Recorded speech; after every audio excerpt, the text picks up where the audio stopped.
Sufism എന്താണെന്ന് ഈ ഉമ്മത്തിന് പഠിപ്പിച്ചു കൊടുത്ത മഹാൻ. ചെറുപ്പത്തിലെ തന്റെ പ്രിയപ്പെട്ട മാതാവ് മരണപ്പെട്ടു പോയി. പാപ്പ കർഷകനായ ഒരു സാധാരണക്കാരനായിരുന്നു. കൃഷിയോടൊപ്പം ആടുമാടിനെ പോറ്റി വളർത്തുന്ന ജോലിയായിരുന്നു. ആ കാലഘട്ടത്തിലെ സഹായിക്കാൻ വേണ്ടിയിട്ട് തന്റെ പ്രിയപ്പെട്ട പിതാവിന്റെ കൂടെ കുട്ടിക്കാലത്തില് പാപ്പാന്റെ കൂടെ ആടുമാടുകളെ മേക്കാൻ വേണ്ടിയിട്ട് മലമുകളിലേക്ക് പോകുമായിരുന്നു. അന്ന് മുതലേ ബഹുമാനപ്പെട്ട തൃപ്പനച്ചി ഉസ്താദ് സുബ്ഹാനല്ലാഹ് ഏകാന്തതയിലും ചിന്തയിലും ദിക്റിലും ഫിക്റിലുമായിട്ട് പാറക്കെട്ടിന്റെ മുകളിൽ കയറിയിരിക്കുന്നത് പതിവായിരുന്നു. ബഹുമാനപ്പെട്ട തൃപ്പനച്ചി ഉസ്താദ് സുബ്ഹാനല്ലാഹ് 30 വർഷത്തോളമാണ് ദർസ് പഠനം നടത്തിയത്. എന്ന് പണ്ഡിത ലോകം അതേ പാണ്ഡിത്യത്തിന് പഠിക്കാനുള്ള കാലത്തിനെ സംബന്ധിച്ച് പറഞ്ഞപ്പോ തൂലുസമാനെന്ന് പറഞ്ഞിട്ടുണ്ടെങ്കിൽ അത് ജീവിതത്തിൽ അന്വർത്ഥമാക്കിയിരുന്ന മഹാനായിരുന്നു തൃപ്പനച്ചി ഉസ്താദ്. സുബ്ഹാനല്ലാഹ് ഇപ്പോൾ തൃപ്പനച്ചിയിലെ പാലക്കാട്ടിലെ തലയെടുപ്പോടുകൂടെ ഉയർന്നു നിൽക്കുന്ന ഇന്നത്തെ പള്ളി ഉണ്ടല്ലോ, മസ്ജിദുൽ ലിവാ. ആ മസ്ജിദുൽ ലിവാ അന്നൊരു സ്രാമ്പിയായിരുന്നു, ചെറിയ ഒരു പള്ളിയായിരുന്നു, സ്രാമ്പിയായിരുന്നു. ആ സ്രാമ്പിയിൽ ദീർഘകാലം ഖൽവത്തിലും ദിക്റിലും ഫിക്റിലുമായി മഹാനായിരിക്കുന്ന തൃപ്പനച്ചി ഉസ്താദ് മുഴുകുകയാണ്. അങ്ങനെ 1963 ആദ്യമായി ബഹുമാനപ്പെട്ട ശൈഖുന വലിയുള്ളാഹി തൃപ്പനച്ചി ഉസ്താദ് ഹജ്ജിന് വേണ്ടി പോവുകയാണ്. ബോംബെ വഴിയായി കോഴിക്കോടിൽ നിന്നും ബോംബെയിൽ ചെന്ന് ബോംബെയിൽ നിന്ന് കപ്പൽ കയറിയിട്ട ബഹുമാനപ്പെട്ട ഉസ്താദ് ആദ്യമായി 1963 ഹജ്ജിന് പോകുന്നത്. അതിന്റെ തൊട്ട് മുമ്പുള്ള വർഷം 1962 മഹാനായ ശംസുൽ ഉലമാ ഈ കെ ഉസ്താദ് ഹജ്ജിന് പോയിരുന്നു. ആ കാലഘട്ടത്തില് ആ വർഷത്തിൽ വന്ന ഒരു പുതിയ കപ്പലുണ്ടായിരുന്നു, മുഹമ്മദിയ കപ്പല്. ആ കപ്പലിൽ കയറിയിട്ടാണ് ബഹുമാനപ്പെട്ട ശംസുൽ ഉലമാ ആ ഹജ്ജിന് പോകുന്നത്. പിറ്റേ വർഷമാണ് ബഹുമാനപ്പെട്ട തൃപ്പനച്ചി ഉസ്താദ് ഹജ്ജിന് പോകുന്നത്. ഹജ്ജ് കഴിഞ്ഞിട്ട് ഹറം ഷരീഫിൽ ഇങ്ങനെ വിശ്രമിക്കുമ്പോ അറിയാതെ ഒന്ന് മയങ്ങിപ്പോയി. ആ മയക്കത്തില് മഹാനായിരിക്കുന്ന തൃപ്പനച്ചി ഉസ്താദ് ഒരു സ്വപ്നം കാണുകയാണ്. എന്താണ് ആ സ്വപ്നമെന്നറിയോ? അതേ മക്കായുടെ ഭാഗത്ത് നിന്ന്, ഹറം ഷരീഫിന്റെ ഭാഗത്ത് നിന്ന്, മദീനയിൽ നിന്ന് സുബ്ഹാനല്ലാഹ് അല്ലാഹുവിന്റെ ഒരു നൂറ്, അല്ലാഹുവിന്റെ ഒരു പ്രഭ അത് കേരളത്തിലേക്ക് പോകുന്നതായി സ്വപ്നം കണ്ടു. ബഹുമാനപ്പെട്ട ഉസ്താദ് ഹജ്ജ് കഴിഞ്ഞ് തിരിച്ചു വന്നു. ആ കൊല്ലത്തിലാണ് പട്ടിക്കാട് ജാമിയ നൂറിയ അറബിക് കോളേജിക്ക് തറക്കല്ലിടുന്നത്. ബഹുമാനപ്പെട്ട ഉസ്താദ് കണ്ട സ്വപ്നം ഒരു 100 കേരളത്തിന്റെ ഭാഗത്തേക്ക് പോകുന്നതായിരുന്നു. ഏതാ നൂറെന്നറിയോ? വഖാലൽ ഇൽമു നൂറുല്ലാഹി ഹഖാ. ഷാഫി ഇമാം പറഞ്ഞതുപോലെ അല്ലാഹുവിന്റെ നൂറാണ് ഇൽമ് എന്ന് പറയുന്നത്. ഇൽമ് എന്ന് പറഞ്ഞാൽ അല്ലാഹുവിന്റെ നൂറാണ്. ആ ഇൽമിന്റെ ഗേഹമായ പട്ടിക്കാട് ജാമിയ നൂറിയ അറബിക് കോളേജ് ബഹുമാനപ്പെട്ട കീശേരി ഉസ്താദ് തൃപ്പനച്ചി ഉസ്താദ് അന്ന് ഹറമിൽ വെച്ച് കണ്ട സ്വപ്നമായിരുന്നു കേരളത്തിൽ സാക്ഷാത്കരിക്കപ്പെട്ടു പോയത്.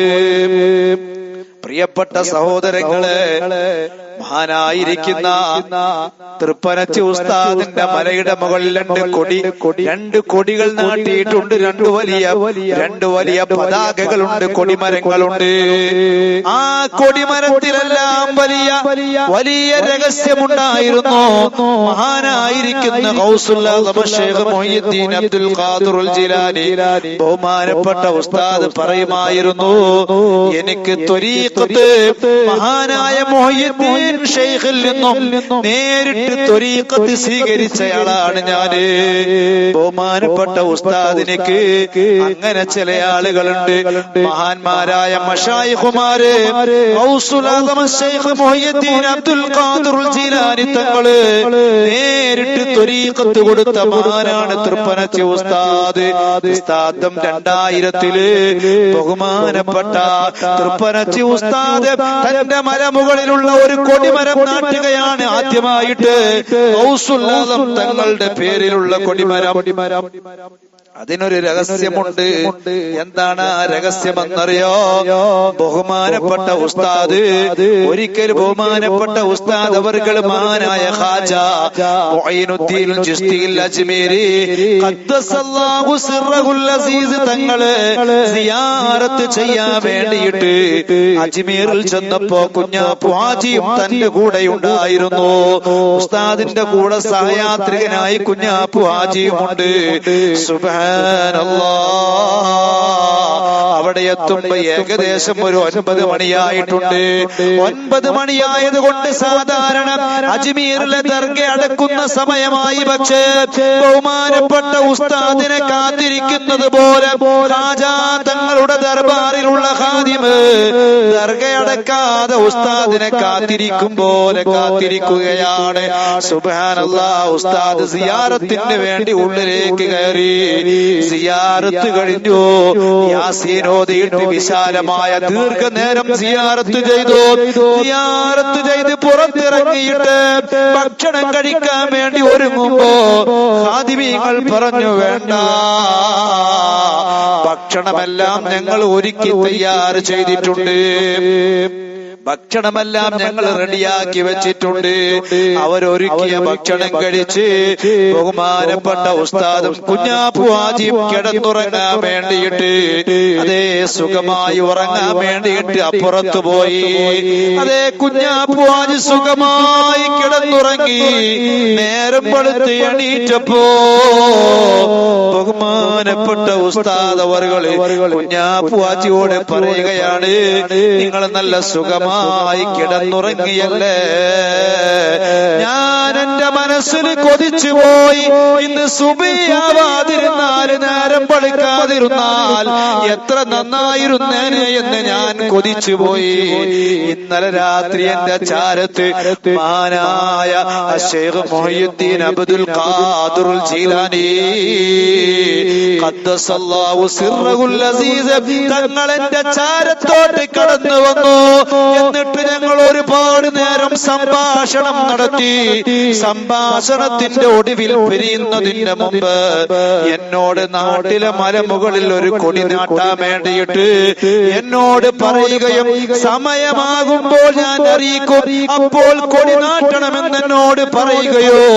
അങ്ങനെ നിർദ്ദേശം കിട്ടിയപ്പോഴാണ് പിൽക്കാലത്ത് 20 വർഷം കഴിഞ്ഞിട്ട് 2000 ബഹുമാനപ്പെട്ട ശൈഖുനാ അതേ പാലക്കാട് തൃപ്പനച്ചി മലമുകളിൽ ആദ്യമായിട്ട് ഗൗസുൽ ആദം തങ്ങളുടെ പേരിലുള്ള ആ വലിയ കൊടിമരം സ്ഥാപിക്കുന്നത്.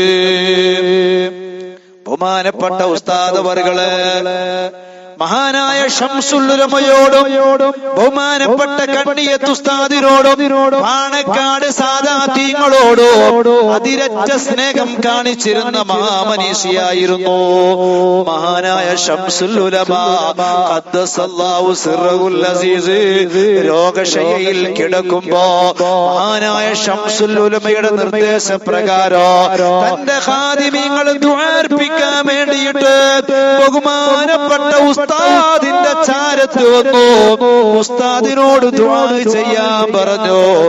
ഇരുകരങ്ങളും ഉയർത്തി പിടിച്ചിട്ട് മഹാനായ ശംസുൽ ഉലമയ്ക്ക് വേണ്ടിയിട്ട് ബഹുമാനപ്പെട്ട തൃപ്പനച്ചി ഉസ്താദ് ദുആ ചെയ്യുകയാ.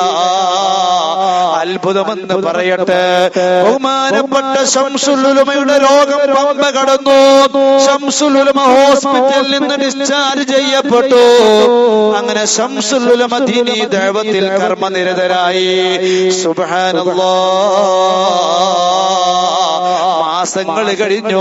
ശംസുൽ ഉലമ വീണ്ടും രോഗിയായി. വീണ്ടും ശംസുൽ ഉലമ രോഗിയായി. കോഴിക്കോട് ഹോസ്പിറ്റലിലെ ബഹുമാനപ്പെട്ട ശംസുൽ ഉലമ ഫാത്തിമ ഹോസ്പിറ്റലിൽ അഡ്മിറ്റായി.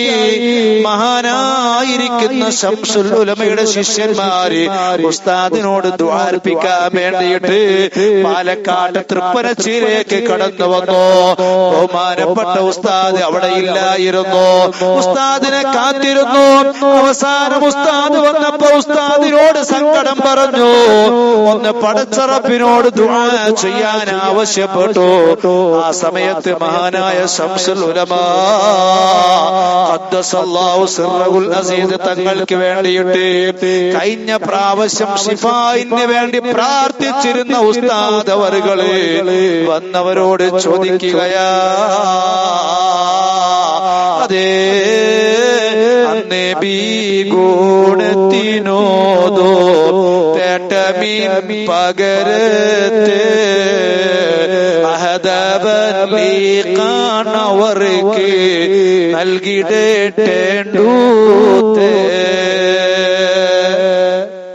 ഫീസത്തുമാലയിൽ പറഞ്ഞതുപോലെ ഷാഫി ഇമാം റഹ്മത്തുള്ളാഹി അലൈഹി തങ്ങള് അതേ ഈ ലോകത്തോട് വിട പറയുന്ന രോഗത്തിൽ കിടക്കുമ്പോ ഷാഫി ഇമാമിന്റെ ശിഷ്യന്മാര് ദുആ അർപ്പിക്കാൻ വേണ്ടിയിട്ട് മഹദി നഫീസത്തുൽ മിസ്രിയ റളിയല്ലാഹു അൻഹാ മഹദിയുടെ ചാരത്തോട്ട് കടന്നു വന്നു. മഹദിയോട് പറഞ്ഞു, ഷാഫി ഇമാം രോഗശയ്യയിലാണ്, ദുആ അർപ്പിക്കണമെന്ന് പറഞ്ഞു. എല്ലായ്പ്പോഴും ഷാഫി ഇമാമിന്റെ മക്കള് ദുആ ചെയ്യാൻ വേണ്ടി പറഞ്ഞു വന്നാല് ഷാഫി ഇമാമിന് വേണ്ടി ശിഫാക്ക് വേണ്ടി ദുആ ചെയ്യുന്ന ബീവി അന്നേ ഗുണത്തിനോദോ തേട്ടമിൻ പകരത്തെ അഹദവല്ലി കാണവർക്ക് നൽകിടേണ്ടൂത്ത്. എല്ലാ ദിവസവും ശിഫായിന് വേണ്ടി ദുആക്കുന്ന ബീവി അന്ന് അല്ലാഹ് നല്ല മരണമാക്കണേ അല്ലാഹ് എന്ന് ദുആ ചെയ്തു. ശിഷ്യന്മാര് ആമീൻ പറഞ്ഞിട്ട് ബീവിയുടെ ചാരത്ത് നിന്ന് ഇറങ്ങിയപ്പോഴേക്കും കാട്ടുതീ പോലെ പടർന്ന് പന്തലിച്ചു വാർത്ത ഷാഫി ഇമാം റഹ്മത്തുള്ളാഹി അലൈഹി തങ്ങൾ വിട പറഞ്ഞു പോയി. ബഹുമാനപ്പെട്ട തൃപ്പനച്ചി ഉസ്താദിന്റെ ചാരത്ത് ശിഷ്യന്മാര് വന്നിട്ട് പറഞ്ഞു, ഉസ്താദ് രോഗിയാണ് ശംസുൽ ഉലമ. ആ സമയത്ത് ഉസ്താദ് പറയുകയാണ്, വിളവ് പാകമായാൽ കൊയ്തില്ലെങ്കിലും മുതലാളിക്ക് നഷ്ടമാണ്. ഉസ്താദിന്റെ വാക്ക് പറഞ്ഞ് ശിഷ്യന്മാര് പുറത്തിറങ്ങി. പിറ്റേ ദിവസം മഹാനായ ശംസുൽ ഉലമ ഖദ്ദസല്ലാഹു സിർറഹുൽ അസീസ് മഹാനവറുകളെ അന്ന് സുബീക്ക് അതേ കോഴിക്കോട്ടെ പള്ളിയിൽ നിന്ന് ബാങ്കൊലി കേൾക്കുമ്പോ എണീറ്റിരുന്നു ശംസുൽ ഉലമ. ബാങ്കിന്റെ ഓരോ വാക്കുകൾക്കും ഇജാബത്ത് കൊടുത്തു. അവസാനം ലാ ഇലാഹ ഇല്ലല്ലാഹ് പറഞ്ഞപ്പോ അതിന് മറുപടി കൊടുത്തു. അങ്ങനെ ഈ ലോകത്തിൽ നിന്ന് മൺമറഞ്ഞു പോയ മഹാനാണ് ശംസുൽ ഉലമ ഖദ്ദസല്ലാഹു സിർറഹുൽ അസീസ്. ആ മഹാനവറുകളുടെ വഫാത്തിനെ മുൻകൂട്ടി സൂചിപ്പിച്ച മഹാനാണ് ബഹുമാനപ്പെട്ട തൃപ്പനച്ചി ഉസ്താദ്. അല്ലാഹ് അല്ലാഹ് അല്ലാഹ് അല്ലാഹ്. അവിടുത്തെ ഇൽമിന്റെ ആഴം എത്രയായിരുന്നു! അപാരമായ പാണ്ഡിത്യത്തിന്റെ ഉടമയായിരുന്നു. അതേ ഒരു വലിയ പണ്ഡിതനായിരിക്കുന്ന ഒരു ഉസ്താദ് ബഹുമാനപ്പെട്ട തൃപ്പനച്ചി ഉസ്താദിന്റെ ചാരത്ത് വന്നിട്ട് ദുആ ചെയ്യാൻ വേണ്ടി ആവശ്യപ്പെട്ടു. ഉസ്താദേ, എനിക്ക് ഹിദായത്തിന് വേണ്ടി ഒന്ന് ദുആ ചെയ്യണം, ഹിദായത്തിന് വേണ്ടി ഒന്ന് പ്രാർത്ഥിക്കണോ എന്ന് ബഹുമാനപ്പെട്ട ഉസ്താദിനോട് പറഞ്ഞപ്പോ ഉസ്താദ് ഉടനെ തന്നെ പറഞ്ഞു, അൽ ഹിദായത്തു അംറും മിൻ ലദൈ. ഈ ഇബാറത്ത് ഏത് കിതാബിലുള്ളതാണെന്ന് അറിയുമോ? ഈ ഇബാറത്ത് ഏത് കിതാബിലുള്ളതാണെന്നറിയുമോ? ബഹുമാനപ്പെട്ട ഉസ്താദ് പെട്ടെന്ന് മറുപടി പറയാൻ ആ ഉസ്താദിന് സാധിച്ചില്ല. ഉസ്താദിന് മറുപടി കിട്ടിയില്ല. ഇത് ഏത് കിതാബിലെ ഇബാറത്താണ് എന്ന് ഉസ്താദിന് പെട്ടെന്ന് ഓടിയില്ല. വീട്ടിൽ പോയി അന്വേഷണം നടത്തിയപ്പം മനസ്സിലായി ഇത് മുതഅല്ലിമീങ്ങൾ ദർസിൽ നിന്ന് ഓതി പഠിക്കുന്ന ഒരു വല്ലാത്ത ഫന്നുകൾ ചർച്ച ചെയ്യുന്ന പടച്ച റബ്ബിനെ സംബന്ധിച്ചും അല്ലാഹുവിന്റെ ഒരുപാട് വിശേഷണങ്ങളെ സംബന്ധിച്ചും ചർച്ച ചെയ്യുന്ന മൈബദി എന്ന പേരിൽ അറിയപ്പെടുന്ന അപാരമായ ഫന്ന് ചർച്ച ചെയ്യുന്ന കിതാബാണിത്. ആ കിതാബിലൊക്കെയും വലിയ പ്രാവീണ്യത ഉള്ളയാളാണ് ബഹുമാനപ്പെട്ട ഉസ്താദ് അവർകള്. വലിയ പാണ്ഡിത്യത്തിന്റെ നിറകുടമായിരുന്നു. പക്ഷേ വിലായത്തിന്റെ വലിയ പട്ടം കിട്ടിയപ്പോഴോ അല്ലാഹുവിന്റെ ഹബീബ് പറഞ്ഞതുപോലെ അല്ലാഹുവിന്റെ അടിമകളുടെ കൂട്ടത്തിൽ ചില ആളുകളുണ്ട്. അവര്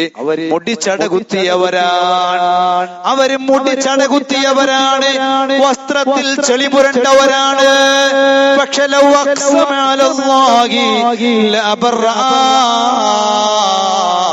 അല്ലാഹുവിനോട് ഒരു കാര്യം അവര് ആണയിട്ട് പറഞ്ഞാല്, ഒരു കാര്യം പടച്ച റബ്ബിനോട് അവര് ശക്തമായി ഒന്ന് സത്യം ചെയ്ത് പറഞ്ഞാൽ അല്ലാഹു അത് നടത്തിക്കൊടുക്കും. കേരളത്തിലെ ഒരു പ്രത്യേകമായിരിക്കുന്ന രാഷ്ട്രീയ സംഘടന ബഹുമാനപ്പെട്ട ഉസ്താദിന്റെ മലമുകളിലേക്ക്, അതെ ആൾ ദൈവങ്ങളിലേക്കൊക്കെയും മാർച്ച് പ്രഖ്യാപിച്ചുകൊണ്ട്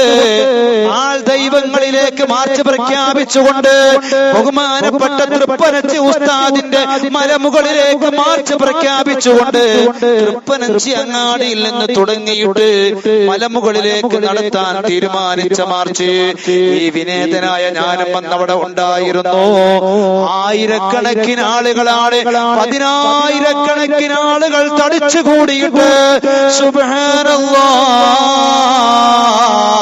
കേഡർ സ്വഭാവമുള്ള ഒരു പാർട്ടിയായിട്ട് പോലോ തുടങ്ങിയ സ്ഥലത്ത് തന്നെ ആ മാർച്ച് അവർക്ക് അവസാനിപ്പിക്കേണ്ടി വന്നു. കാരണം എന്താണെന്നറിയോ?